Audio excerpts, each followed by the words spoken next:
All right, today we are shooting out two classics. Which one's your favorite?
Hey everyone, I'm Jack Fossett. Welcome to the channel and thank you for checking out this shootout between two of the absolute pillars of Gibson guitar history, the Gibson Les Paul versus the Gibson ES-335.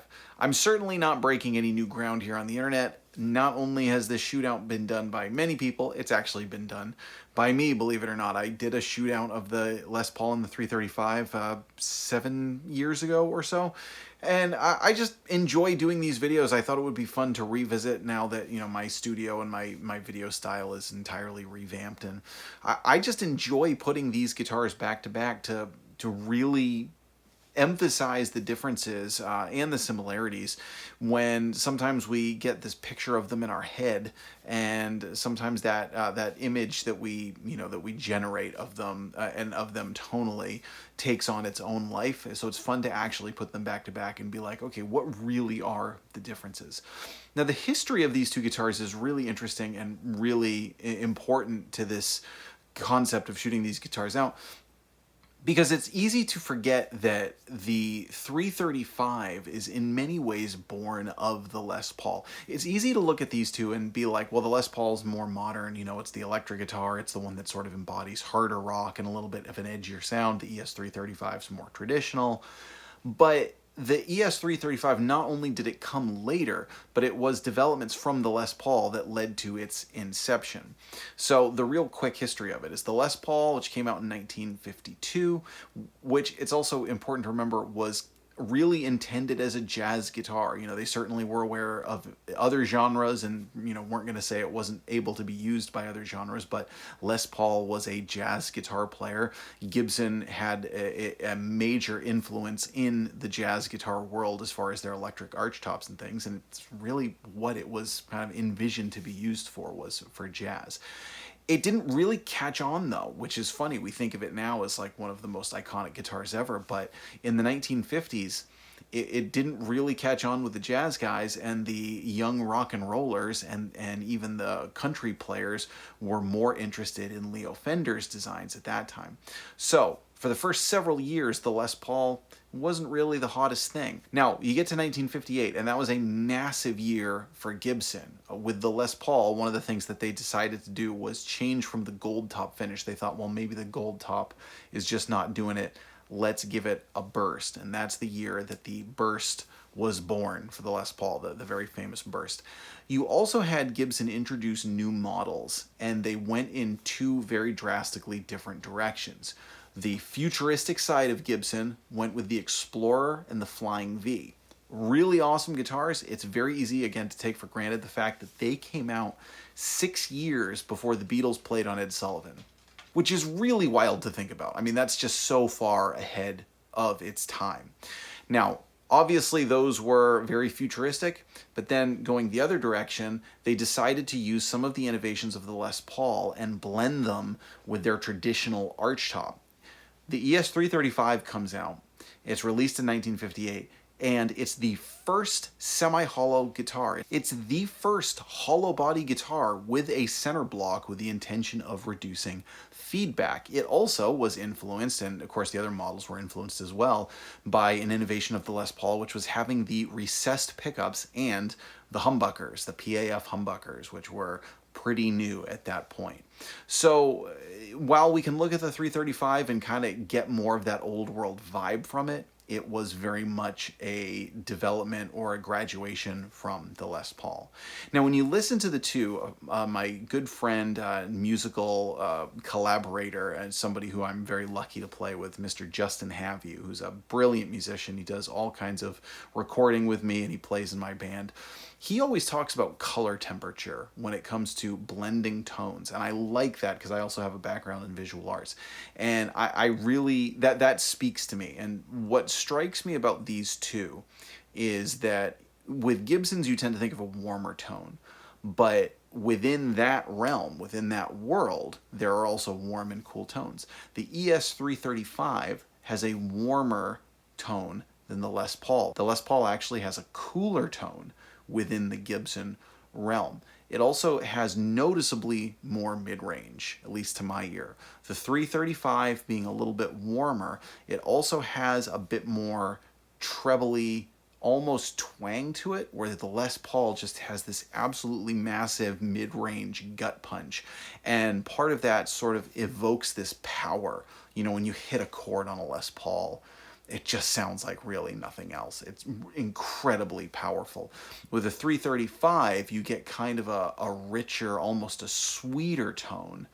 And those two things really starkly contrast each other, for as similar as they are, because let's be honest, we're talking about very, very nuanced differences. They are differences, but we're so laser focused in.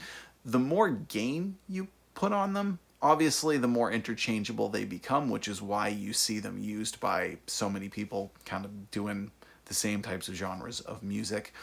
I absolutely love both. I honestly don't know that I have a favorite. I think they both sort of do something that's just enough unique from the other that it makes them sort of special, but they're similar enough that you can kind of play them back and forth and not feel like you're changing that much. I love the history of them. I love the styling of them. I love the sounds of them. Now, I do want to take a minute to mention that this is not a specific model shootout. This is Les Paul versus 335, as opposed to, you know, like, well, this is the current Les Paul standard versus this kind of ES-335. No, because these are older, out of production models. They are very good tonal representations of each guitar. They both have PAF style pickups in them, and this Les Paul sounds like a really good Les Paul. The 335 sounds like a really good 335. But just FYI, we're not talking about a very specific model here. We're talking about the overarching theme of each model throughout history. That being said, though, hey, if you want to support the channel, I'm going to put affiliate links down below to where you can get the modern Les Pauls and 335, Les Paul Standard and ES-335. If you do any shopping through those links, whether you get those guitars or anything else through those links, help support my channel at no additional cost to you. So keep that in mind if you're in the market for any cool new gear. So you've heard it in the jam. What we're going to do now is play a pickup by pickup comparison. We're going to do neck, middle, and bridge, both clean and overdriven. Today I'm plugging into the brand new Supro Tyler Bryant Black Black Magic. This is an awesome amp, brand new amp that just came out from Supro. And for the overdriven tones, I'm using a full tone OCD. Let us know what you think. Do you have a favorite? Does the styling matter? I recently did a video on how we really buy guitars for their looks. I invite you all to watch that video for a more in-depth discussion about what that all means. Is that what it comes down to for you? The Les Paul is probably a little cheaper, generally speaking, than the 335 is going to be, but they're not that far off, particularly when you're talking about the higher-end Les Paul models. So would this come down to just which one do you like the look of better? I'll be perfectly honest when I say that affects my decision-making. Which one do you like better? Do you notice a particular feel? Do you notice a drastic difference in sound, or do you think they're relatively close? Stick around for some more tone. I'm Jack Fossett. Remember to like, share, and subscribe. I hope you enjoy the rest of the video.